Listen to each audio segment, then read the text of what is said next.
much hallelujah. God bless you. This morning, our book review session is going to be done with a slight change and a tweak. Rather than reviewing the book, we have with us a very special guest, and I would like to introduce her by reading her profile. And before I do that, please could you join me in welcoming Sister Toyosi Ojulari, who would also be anchoring this session with me. If you are clapping because you know that one day you will be celebrated. She's an author. How many authors do we have in the house? Please celebrate her. God bless you. This morning we have with us a very special lady. This is someone who, by the grace of God, is not only spirit-filled, but has motivated people through her life. With a God bless you applause, I want to read the profile. And I trust that when I read this profile, you will be inspired. We have with us Sister Blessing Okofu. Sister Blessing is a seasoned self-development and reading expert with excellent multitasking skills. She has a first-class degree in accounting from Obafemi Awolowo University, Ife. Women, you don't like to celebrate yourselves. Professionally, her qualifications include ACA. It means that she's an associate chartered accountant. She's a certified internal auditor, CIA. She's a certified information systems auditor. And she's a certified fraud examiner, CFE. She has worked with KPMG and currently works as the risk and audit consultant in an oil company. Her social media page, thereadingmom.ng, was created to inspire excellence, self-development, and the reading culture in people. She's a lover of reading, music, word games, and notably, she read 138 books in the year 2018. In the year 2019, she read 215 books. She is married to Pastor Gabriel Okufu and blessed with two beautiful light-skinned daughters. With a God bless you round of applause, please join me in welcoming Sister Blessing Okufu. If you are clapping for God in our life, I believe you can make that clap louder. Thank you very much. So we want to do this in a different manner. We have a few questions that we want to ask her, and after that we will throw the questions open to the audience. So if you have questions to ask, please feel free. You can either raise your hand and we'll give you an opportunity, or you write them on a slip of paper and pass it to the ushers. Thank you very much. Okay, thank you, Pastor Kingsley. And thank you again for coming to speak to us. It's such an honor to be here. Thank you. So, like Pastor Kingsley already read, in 2018, you read 138 books, and in 2019, you read 215. My question is, how are you able to balance? So, it's not you're a career person and you're a mom. How are you able to balance your career, home front, ministry, as well as reading such large number of books? Okay, so for me, reading is it's more than a hobby. Actually, it's quite ingrained in me, and I read very fast. So that's also it. But aside that, there are particular times where I read. For example, first of all, for the Bible, I gave myself a mandate that before I eat anything in the morning, I must read at least even if it's a verse of the Bible. And so I read the Bible every morning. And then if I'm reading a Christian book, for example, I also read at least one chapter every day, like a devotional. And then I always have books with me. So anywhere I go, say I go to a hospital, and I'm waiting to be attended to, anywhere in traffic if the vehicle is not moving, because I usually have motion sickness, so I can't read a moving vehicle. But if the vehicle is not moving, I can read. And then before bed, I read before going to bed. So basically, it's just because reading is something I love to do. So every opportunity I get, I read. So it's not, I don't like have, except for, say, before I go to bed, I don't like have a specific 1 hour that I say, okay, this is the 1 hour I want to sit down and read. But any time I have, like, I'm always reading when I'm eating. It's like I just must be reading something when I'm eating. So like it's just any free time I have, I use that time to read. Thank you very much, ma'am. And thank you for joining us this morning. My question, this morning I read your profile and I decided to go and check your Instagram account. You have over 4,000 followers, and these people are not following you because of your picture. They are following you because of the value you have instilled through reading. So my question is, what inspired you to actually even start that movement, that reading mom movement? Okay, so normally I just read and I just love to read. But in 2017, at the beginning of 2017, I decided let me even start tracking how many books I read. Let me just start tracking the books I read, which is a very good thing to do because it enables you see what you're reading. You can track your reading habits. You can be able to encourage yourself, right? So 2017, I just posted on my personal page the books I read. And then also in 2018, I did that. And then at the end of 2018, after I posted the number of books I read in 2018, I one popular bookshop reposted it, and then from there one TV person saw it, and from there another TV person saw it, and so it now became a question of okay, so before then, it was really no big deal to me. It was just like, okay, I like to read. But at that point, began to ask myself, okay, what can I do with this? It began to seem like it is a big deal, and then just maybe I can actually encourage more people to read, and also get the benefits, and share the benefits I get from reading. So that was what inspired me to create the page, just to share my love for reading, to encourage people to read. So I post the number of books I read in a month. I post book reviews. I post reading tips, and basically just share things about books and reading to encourage people to read more. Okay, thank you very much. So this is more like it's a question and also like giving us a piece of advice. So for us, how do you think we can develop a reading culture? And once we develop a reading culture, how do we maintain that reading culture? Okay, so you can develop a habit by constant repetition, consistent repetition of something.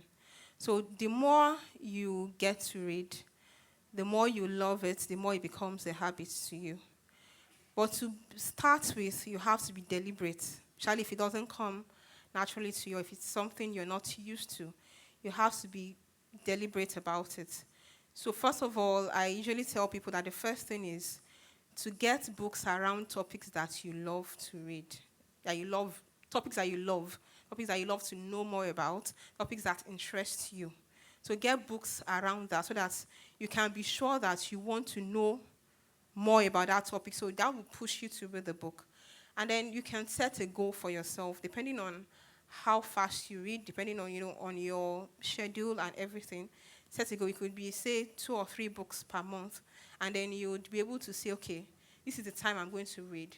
For example, normally fiction comes easily to me. It's fun, but for non-fiction and Christian books, I have to be deliberate. So I say, okay, I must read at least one Christian book and one or other non-fiction book every month. So what I do is once I've selected the book I want to read, I ensure that I read at least one chapter every day. So for the Christian book, I read it as a devotional.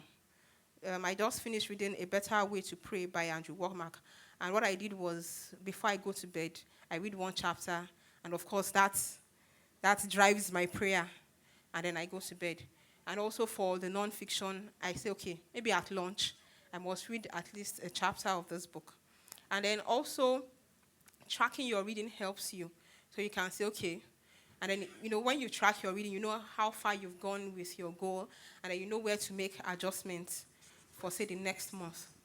So, and then I always say that you should always have a book with you, whether you have, whether it's a paperback or or ebooks. Ebooks are everywhere and they are easy to carry around.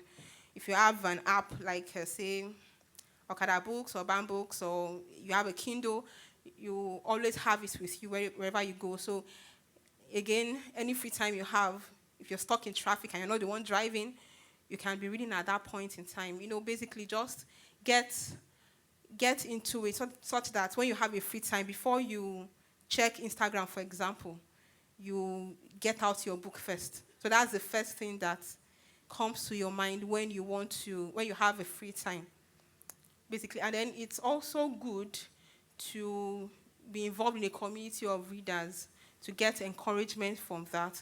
For example, this book of the month thing, it's a great way to encourage yourself to read. I mean, you get to read, you get the knowledge, and you get a prize, right?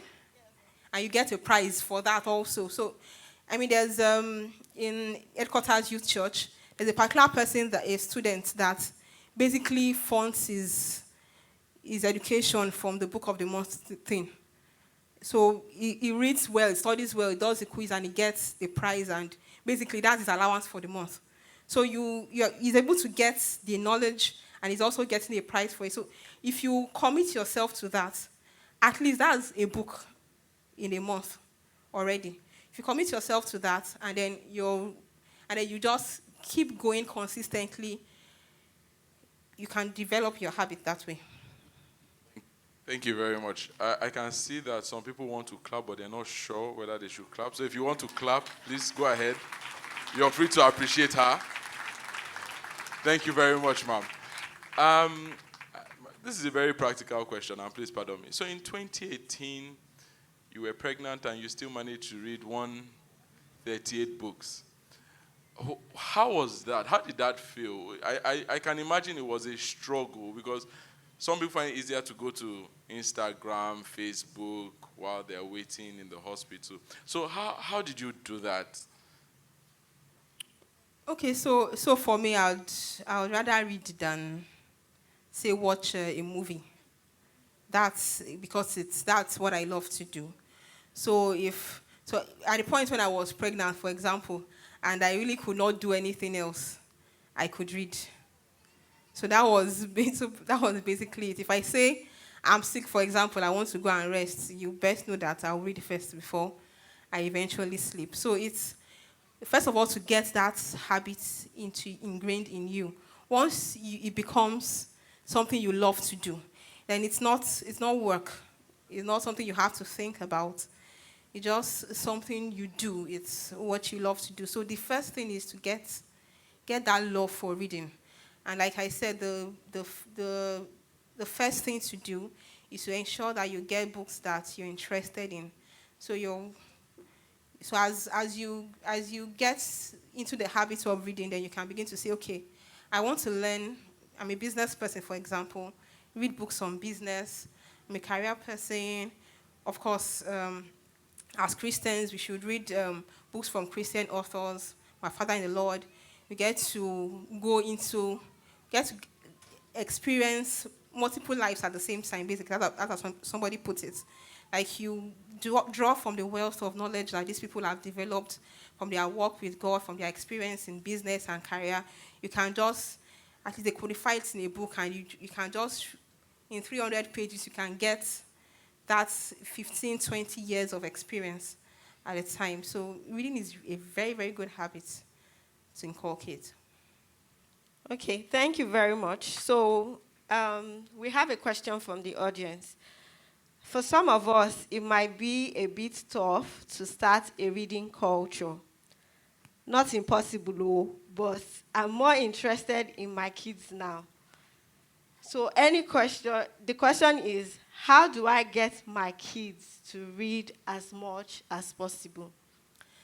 That's a very, very good question. I was looking for the opportunity to actually talk about that.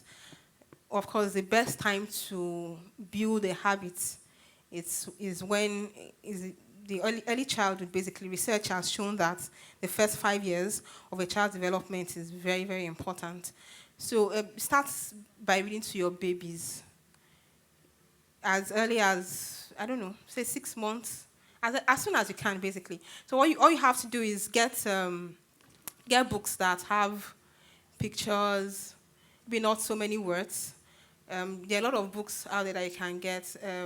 There was this series I got for my first daughter that it was on Bible series. There was something on Jesus feeds the people, Jesus calms the storm.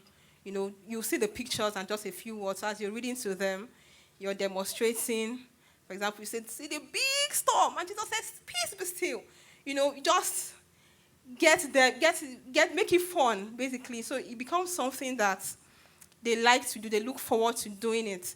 I have my daughter will be 4 on Tuesday, and then the second one is 1 year, maybe 7 months or so, or 9 months. Okay, 21 months. Anyway, okay. So and they bring books to me, even the one that cannot talk well.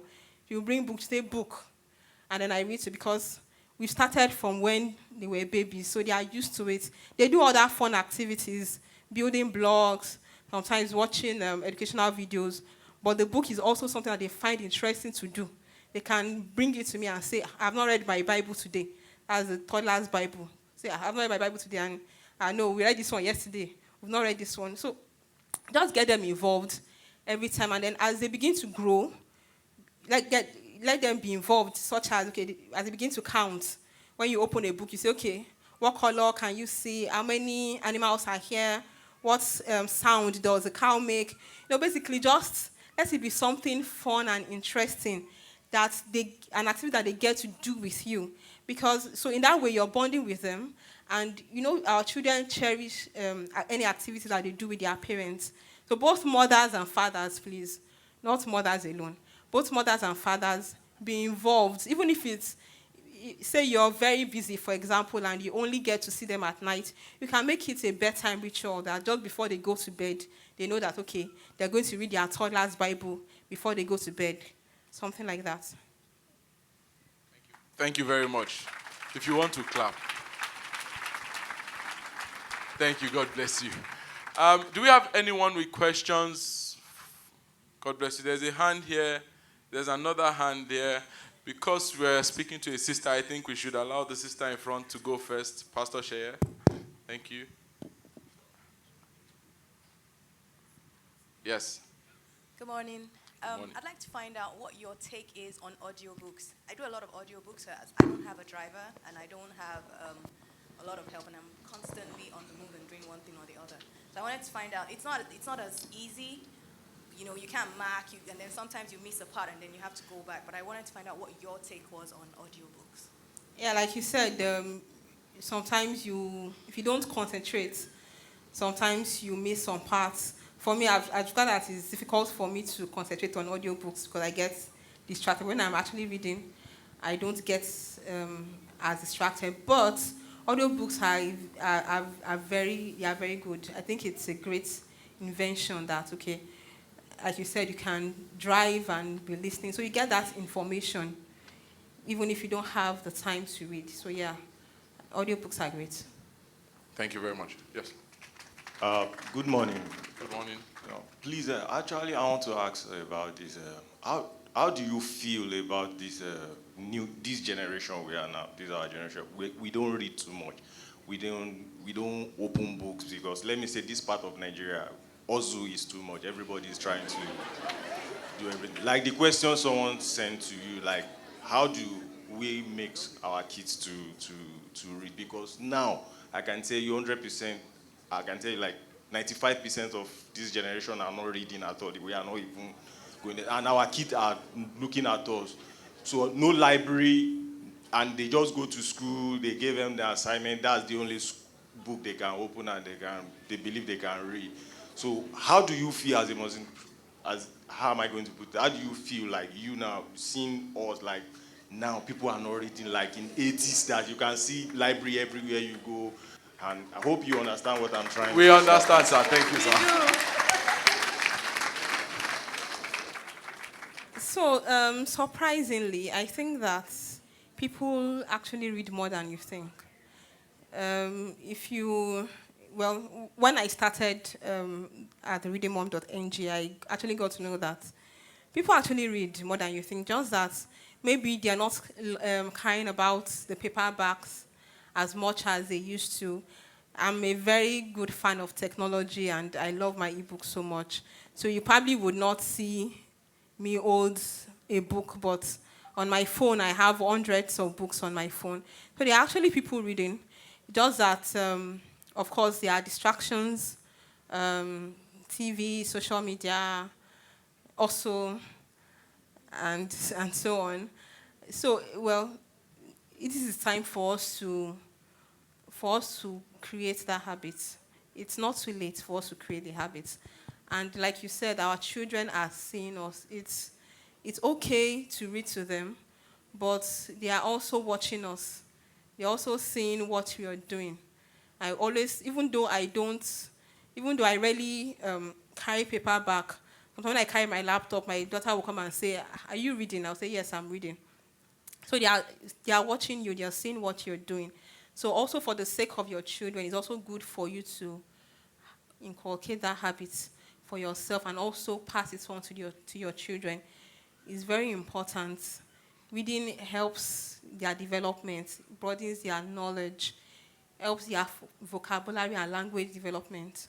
Reading is very, like, for example, using myself as an example, in school, there were some courses that people would say, I was able to finish reading this course. I'm talking about academics now. But because I read a lot, even though I was reading mostly fiction then, because I read a lot and I've learned to read faster, it helps me to be able to read academic books faster and understand faster than others. So I swear that I don't spend as much time studying as my colleagues. So it's very important that you begin to let your children build that habit, develop that habit. It's okay to be balanced, to do other activities, outdoor activities, and all that, but they should also inculcate that reading habit. So you can start now. It's never too late for you to start. Thank you very much. So we're pressed for time. We can only take two more questions. So the brother over there and the sister in front. So the brother will go first. Okay, good morning. Good morning. So I started reading this year, and I read more of managerial books, business books, and management books. And I noticed that after a while, because I'm reading the books basically to learn from them, but after a while, I kind of forget what I read. So do I have to go over the books again to maybe pick what I'm trying to understand from the book? I don't have issues reading books over and over again because you want something from the book. If you forget what you've read before, there's no harm in going back and reading. And I count it as another book. If I read a book twice in a year, I count it that I've read two books. There's no harm in it. You want that information, you get it, you read it over and over again. All right, I think it's fine. So,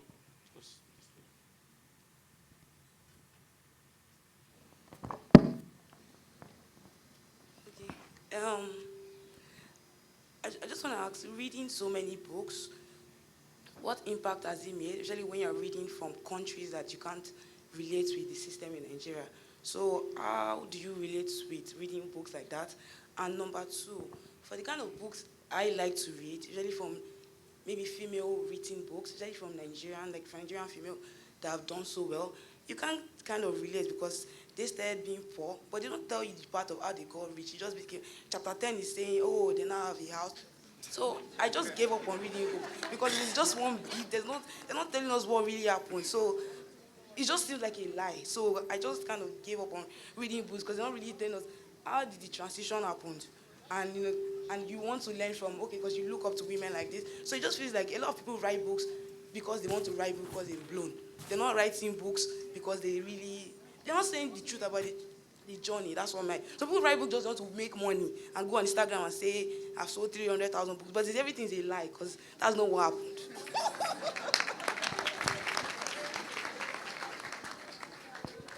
So the essence of reading is actually to gain knowledge outside your own experience. So So it's actually good to read books that that are based on environments that are different from yours, because you get to understand how the world works. That broadens your mind, that opens up your mind. I've read, like, I can tell you so many things about different countries that I've never been to before because I've read about them, and sometimes I then go and do more research on particular topics, on particular subjects, on particular countries. So it's good to read widely. So you have that broad knowledge about different areas. There are so many things. There's so much information out there. There's so much you can know, and then it's more interesting when you read it. You read about it in an interesting book. Basically, you get the fun and then you get the knowledge at the same time. So it's good to read books from different countries, from different environments. Um, there was one particular genre I read last year, medical thriller. I'm not a science person at all, but I found it very interesting. And I learned a little, well, of course, I'm not going to be a doctor anytime soon, but I learned a little about the medical profession, how it works, and all. So it's actually very good to read outside your area of interest.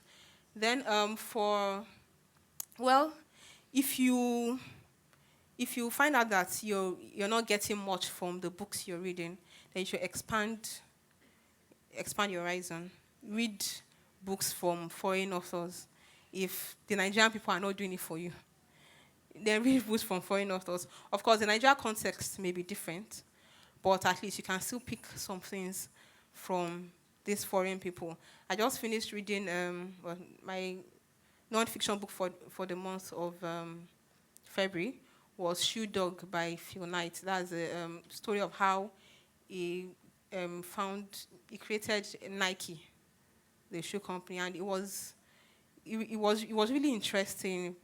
It showed the struggles, how we had to raise funds for the business, how we had to source for the shoes, and so on. So you begin to learn a lot from these people. So it's good to try and read some Nigerian people, and there are some of them that actually can be honest and true. Maybe not all of them, but I'm sure you can find one or two of them that can be like that. So just keep trying. I'm sure you'll get people that you can relate with their struggles. May not be in the Nigerian context, but at least you can relate a bit with what they went through in, say, setting up a business or in pursuing their career and issues, they are facing. Thank you very much. With that, we've come to the end of the book review. Thank you, Ma. If you are clapping, thank you very much. I believe that you can make that clap louder. Would like to also thank her husband who is here with her, who has been supporting her. At least she was reading books and he didn't say, "Where is my food?" So if you are clapping, you can please clap and make it louder. God bless you.